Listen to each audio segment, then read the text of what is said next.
Welcome to the LA Insider, the podcast that takes you inside the neighborhoods of Los Angeles through the voices of the people shaping them. I'm your host, Jason Anderson, a real estate agent in LA and your guide to the stories behind the city. Each week I sit down with local entrepreneurs, community leaders, and business owners to uncover what makes their corner of LA special, from hidden gems to big ideas and neighborhood-changing insights. We'll also explore the path to success that brought each of my guests to where they are today, their challenges, wins, and the lessons they've learned along the way. Whether you're exploring where to live, grow a business, or just want to understand the real LA, this show is for you. Let's dive in. So welcome back to the LA Insider. Today we're spotlighting more incredible people who are making a real impact in their industry and in their communities. Let's dive into their stories. Today's guests, we have Maeve, Mawji, and Sharon Lee. They're the founding members of MAEVE West Adams, a South LA parenting organization focused on mutual aid and community care. Currently, Maeve serves as president and has worked at Occidental College for 25 years. Whenever I think of Occidental College, I always think famous president went there. True. Very true. And you worked there for 25 years as an associate production manager. And Sharon, you serve as vice president of community outreach for MAEVE. And with that, you bring 2 decades of grassroots community involvement. And you're also the founder of Share Club, which is a neighborhood resale and resources hub. So welcome to the podcast, ladies. Thanks for having us. Thank you. Yeah. So first, I'd like to start out by just getting to know you and finding out a little bit of how you got to where you are today. So I think we'll start with Marie. Tell me a little bit about what you did after college, leading to where you are today. As soon as I graduated from college, I went to Occidental. I started working there. So that's where the 25 years comes in, because I'm not that old. Like you've done much in between. Yeah. Did you go to Occidental as well? I went to Occidental. She did not. Oh, so you loved it enough that you're just like, I want to graduate and I want to come right back. And They offered me a job. And when you graduate from college, a guaranteed job is a good thing to take advantage of. yeah, absolutely. And so you've been there for 25 years. Have you always been in the same roles or have you moved up a bit? My position has increased over the years. Yeah. So I'm doing similar work, but with more responsibility. And yeah, it's a small campus and a small department. And the team I work with is really great. And I enjoy working with students. It's like seeing the young people, now I call them, come through and seeing how things change and shift and ideologies shift. It's really interesting to watch it from a higher education point of view. Yeah, I always find the energy on a college campus is just so high because everybody's just so optimistic and they just see this bright future. And it just seems like the energy is great there. Yeah. And they also see when there are issues and they speak up about the issues, which is something that I really appreciate. And students at Oxy are really active politically in speaking out and protesting too. So I feel like I get to see the first line of that, of like the young people coming up to speak their minds, which is really important. And how about you, Sharon? What did you do since you've been out of school? So I moved to LA from Orange County when I was going to college. I went to UCLA, so go Bruins. And then I just decided to stay. I think I wanted to work in the industry, which I did. I worked in film and TV marketing for a bit, and then I did music supervision. I worked on some reality shows, did like trailers, and did the music licensing and supervision for those things. While it was very exciting, I always felt like it wasn't really something I wanted to do, I think, long term. I think at some point, and maybe it was like from having kids and having a family, that I wanted to give back more to my community. And my husband also works in entertainment business, and with it being so like up and down over the last decade, really, I think it was a smart move for both of us not to be in it. Diversify our income a little bit. And so we decided just in 2024 to open a thrift store, resale shop in our neighborhood, Share Club. I opened in November 2024, so about a year and a few months in, and we'll talk about it a little bit more, but it's been great. I really wanted to give back to the community that I've been in for almost 20 years now. And we love the neighborhood. And I saw that there was something missing. I was going to the west side and the east side to go thrifting for my kids. I knew I didn't want to buy new every single thing when they're going to grow out of it in 3 months. I was like, why travel so far when I could potentially bring it to my own neighborhood? So I took the jump, I guess, last year and decided to try it out. Very good. It sounds I love that you're an entrepreneur like that. I would have never thought I'd be there, but She's so good at this. but She's so good at it. here we are. Like I will just say historically, and for me and my husband's families too, and growing up, we've been pretty, I think, risk averse. So this has been pretty challenging in that way, but in such a great way, like making us grow and think about things in ways that we never really thought we would. So it's been great. And where's your store located? It's in Jefferson Park, which is in 90018. So in the center of Los Angeles, really very central to like West Adams as well. It's like on Jefferson and Fifth Ave between Crenshaw and Arlington. Great, great. And are you open 7 days a week? Oh, we're open Saturday, Sunday, Tuesday, Wednesday, Thursday for now. I hope it's a balancing act of hiring, being able to pay them, working myself, trying not to work too much for myself because I still have 3 kids to take care of. So it's a constant balancing act, but hopefully be open for every day at some point down the line. And so for people who are interested in selling, is it like consignment? Oh, no, we can get into this too. It's all donations based. So I like to pitch the business as like something that's by the community and for the community. Everything is donated. So I don't pay for any of the upfront costs of the inventory. And then we sort through it. I organize things by like textile recycling, like I can't resell things I can donate out to the community with different organizations, and then ones that I can resell. And then again, community around me is the customers that are coming in to purchase them. And with the exorbitant rent rates for commercial buildings, it barely covers the costs, but I think because we're just building, it's okay for now. And that's the model that I have currently. I'm willing to be fluid with that and change it based on the needs of the community. And of course, on the very long term, I would love if I'd have to buy stuff because that means there's not enough stuff in the world. But for now, there's too much stuff. There's too much stuff. We're all consuming too much. And I'm hoping that like my little store at least can promote a more circular economy. Yeah. You need my grandmother as your customer because everyone's grandma.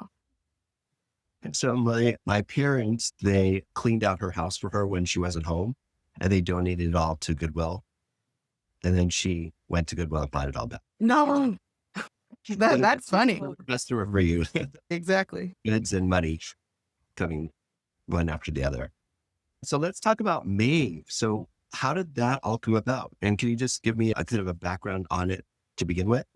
Yeah, I'll take the lead, even though I will say that MAEVE, the group that we have now, formed out of a community of parents, moms, largely moms, that Sharon led for many years. But MAEVE, the nonprofit, was, I think, formed in 2021. It's a national nonprofit, and the home chapter is in Los Feliz. Misty LeGrand is the founder. And basically, when I met Sharon, she was running Mom's Club. It was Mom's Club International chapter. And she roped me into being on the board there. And then around 2020, we found that the values of that organization did not match with our values and what we wanted for the chapter in our community. And so we were looking for a new umbrella organization, and the MAEVE organization fit what we wanted the most. Honestly, the flexibility to make the chapter that we wanted was the biggest thing, because every chapter has their members have different needs, their community has different needs. We are really focused on diversity and anti-racism and trying to represent the community that we're in, which we do not yet. Our leadership and our membership don't necessarily represent that yet, but we're working towards that. So we were able to make it what we wanted. And we formed that our chapter came right around 2021. And then our founding president, Brett Briers, who we have to give a lot of shout out to, she was amazing. She moved out of the area not long after we formed. And so somehow I became the president.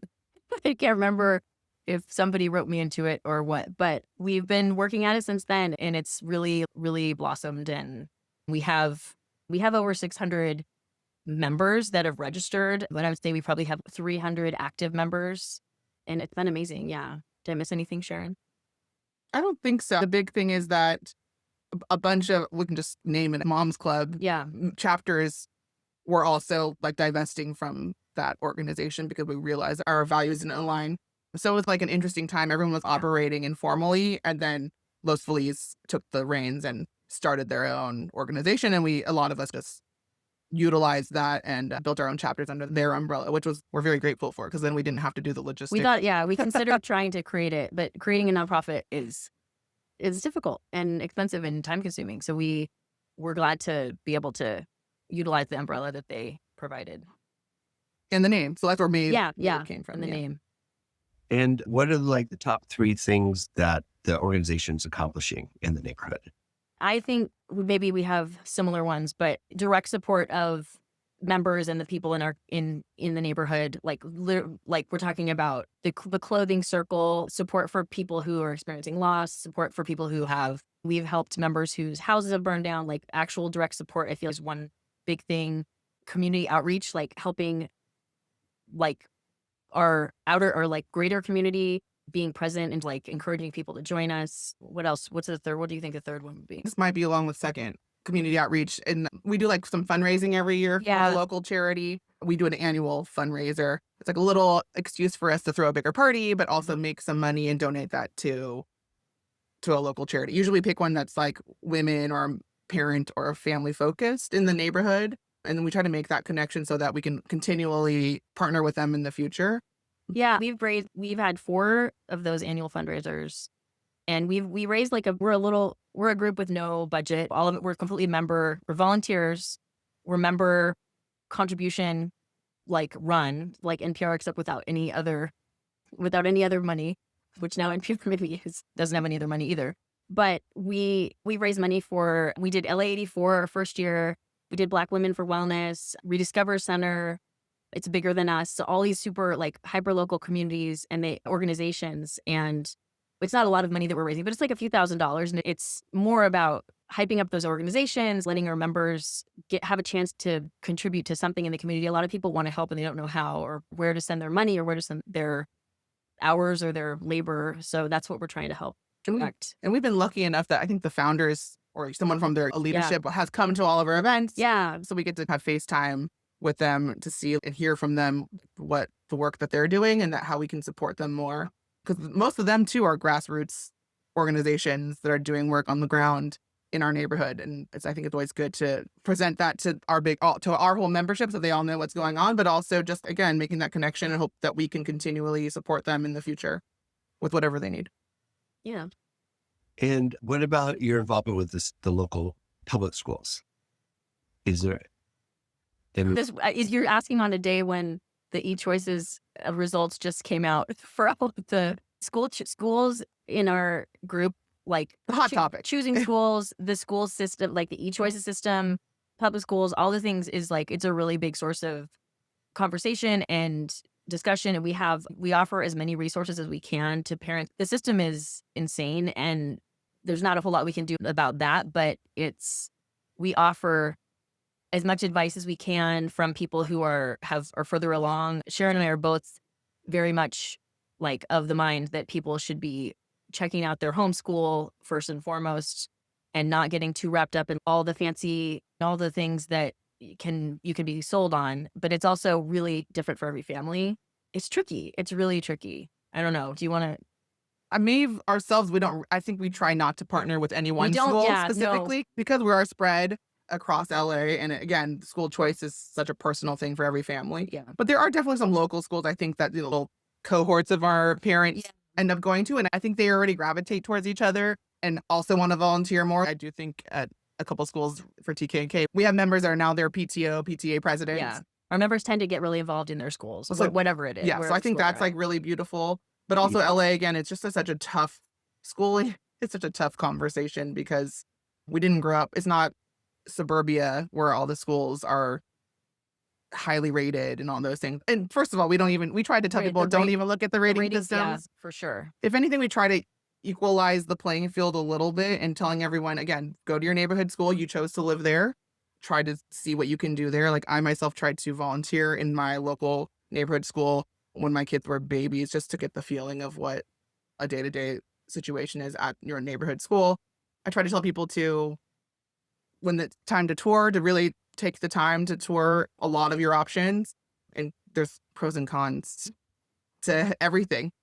Even private schools, it costs a lot of money. It's not all like rainbows and butterflies either. There's not one real answer. But what we try to do also every year is and it's probably our most popular event, is we do host Like a round table. two things. We host like an information session, usually there's these consultants in LA. Of course, in LA, there's a consultant for everything, but there's like a EChoices, LAUSD EChoices consultant, basically helping people decide, or even just walking through the process. Yeah, the process is so The complicated. logistical process, like not even talking about the actual schools you're applying for, but the process of doing it through LAUSD EChoices and like what that means to be on a wait list. And if you apply to 2 schools, are you dropped from another wait list? Like all these crazy things. Yeah. So we try to do that every year in the end of summer, probably before touring usually starts. And I think that's really helpful. That's one thing where a lot of, I would say, partners also show up a little bit more, not just the moms, because it's a decision that the whole family needs to make. And so it becomes a very popular thing. I think they expect us to host it every year, which we're happy to do. Yeah, because it's complicated and it's really hard to navigate. And then we do a roundtable with families that are at specific schools that people are interested in within our community. And they speak very candidly. I got to thank them. A lot of them, it's like they're recorded sometimes if they allow it. And that we share that out to other people that can't make that Zoom meeting, talking about their experience at that school. And sometimes it's not all great. It's like they do share very honestly the pros and cons of being in pre-K, first grade there, fourth grade there, what they've learned, and hopefully gives our members a little bit more insight into the decisions that they have to make, because it's not easy. But also what I tell people is nothing is the end all be all best school. People in LA move around a lot. I went to the same elementary school all the way through. We all went to the same middle school. We all went to the same high school. And LA is just not like that. And that's what I try to tell people. Don't project your own experience on your kids, because it's not going to be the reality here in LA. And I deal with it for myself all the time, like trying to remind myself that it's not as convenient or easy as it was for me growing up. It's going to be a little bit more difficult to find the right choice. Yeah. For the right time.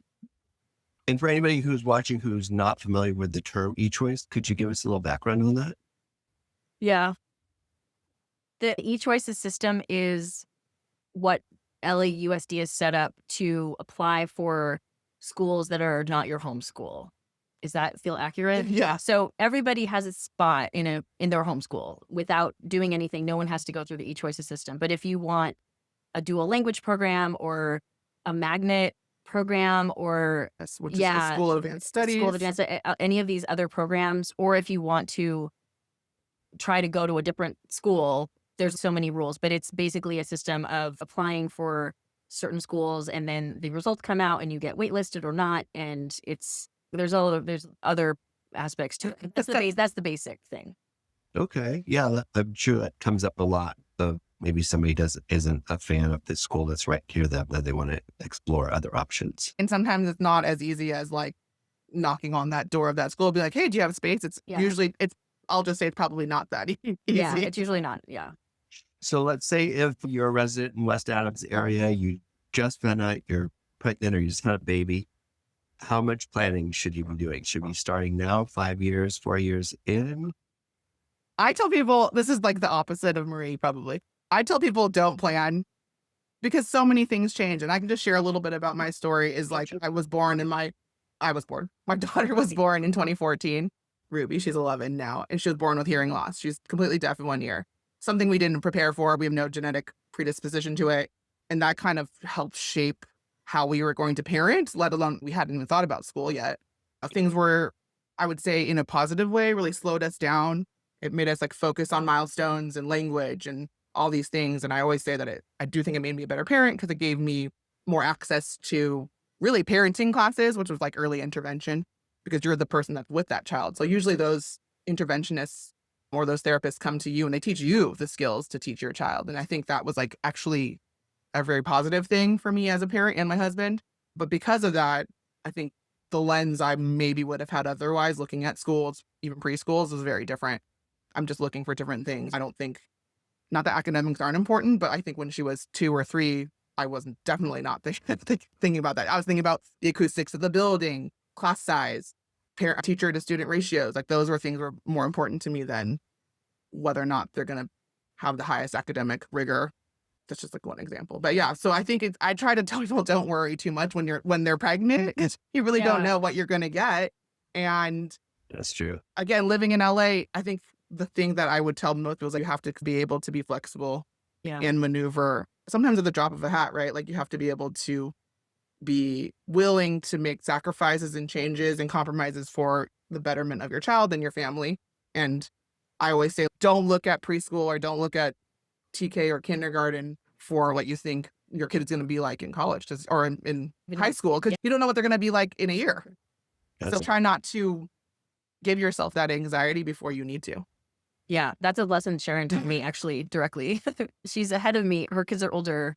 I have an 8-year-old, and I'm very much a planner. That would be like, I would have a spreadsheet all the way through. And you did. And I done, yeah. But it's true. Like you can't think about, oh my gosh, where's my kid going to go to middle school when they're 2? You can, but it doesn't help. And taking each thing like one day at a time. We have a lot of parents in our group who they're chatting in the toddler group about preschools, and oh my gosh, I have to get into a good preschool or I find a good preschool. There's a lot of good preschools. And also the fact that you're worried about your kid doing well in preschool is 80% of the battle, because you are an active parent. Maybe hopefully you have an active partner if you have a partner. And so that's like a large part of it. And that goes with elementary schools too, especially like if you have teachers that care and parents that are involved, like the school ratings, like you should not even look at them. Like they do not mean anything, and they're like super problematic and steeped in all kinds of terrible things. So like classism, racism. Yeah, there we go. Socioeconomic status, racism, very much, very much. So just knowing your kid's going to be fine. You're involved. You're actively involved. You care. You're trying to find a good preschool. You're trying to find a good kindergarten, whatever it is. And like we try to help parents both with sharing knowledge about this preschools, but also reminding people that it's going to be okay.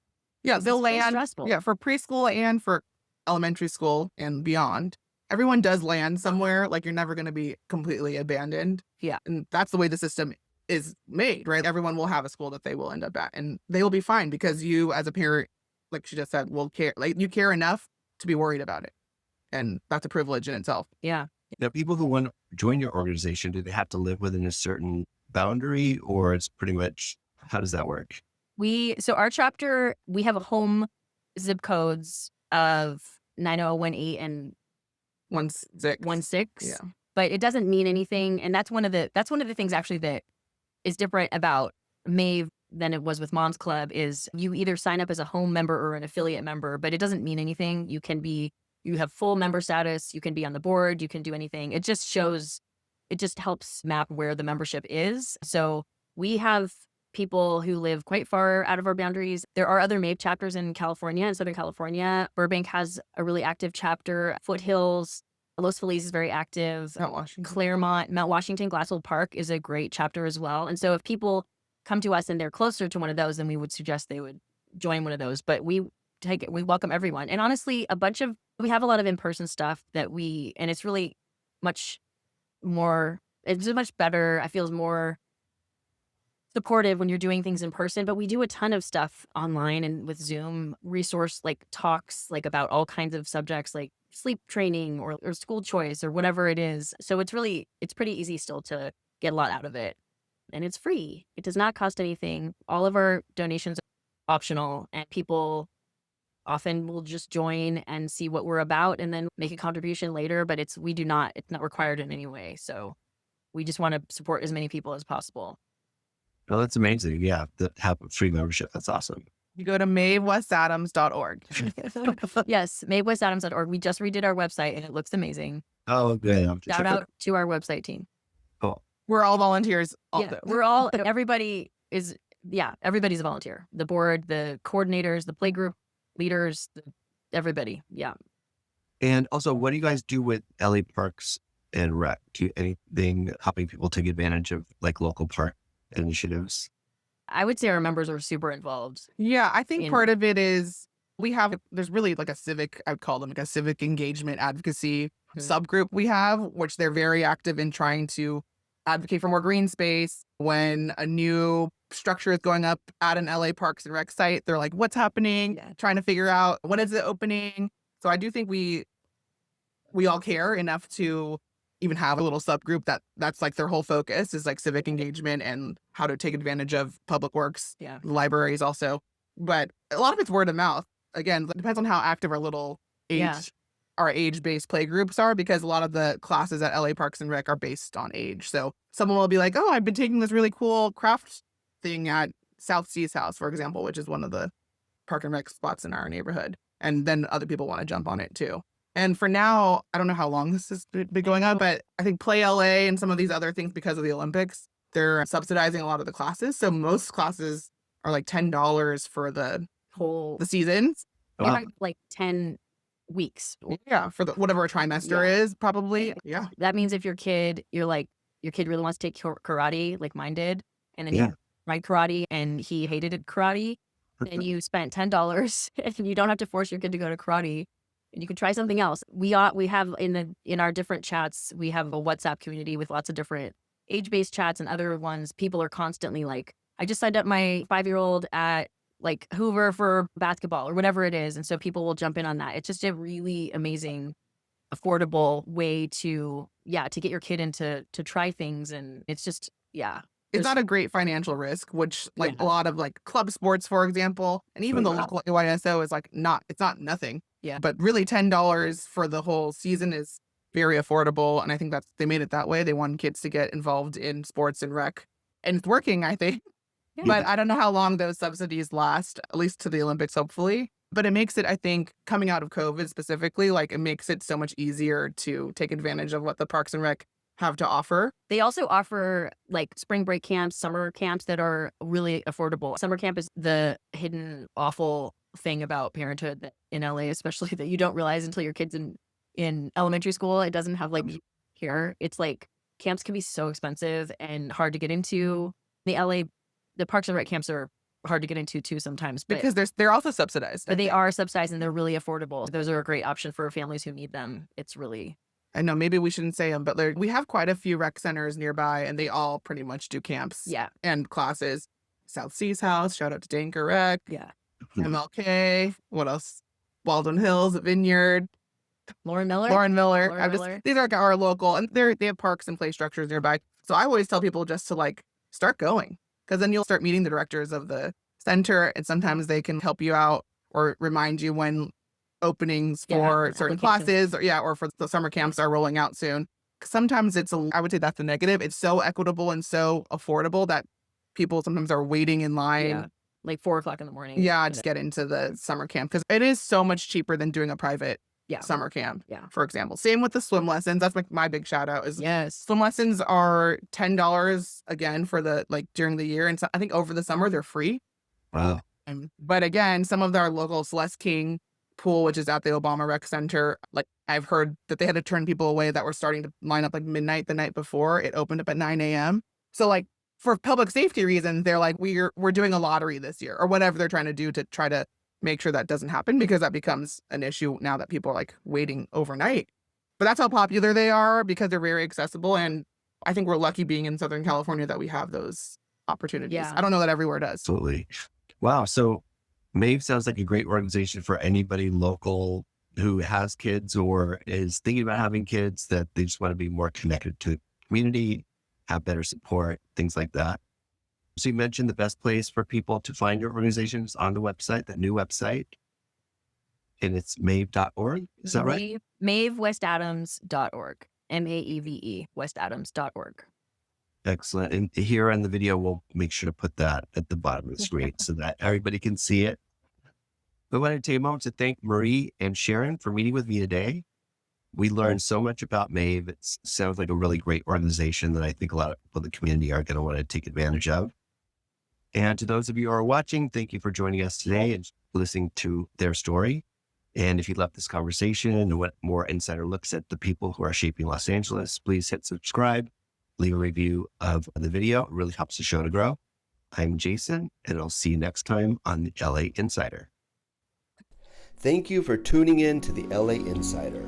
I hope today's conversation gave you a deeper look into the people and neighborhoods that make Los Angeles so dynamic. If you enjoyed the episode, be sure to subscribe, leave a review, and share it with someone who loves LA just as much as you do. I'm Jason, and I'll be back next week with another inspiring guest and more stories from the heart of the city. Until then, stay curious, stay connected, and keep exploring LA.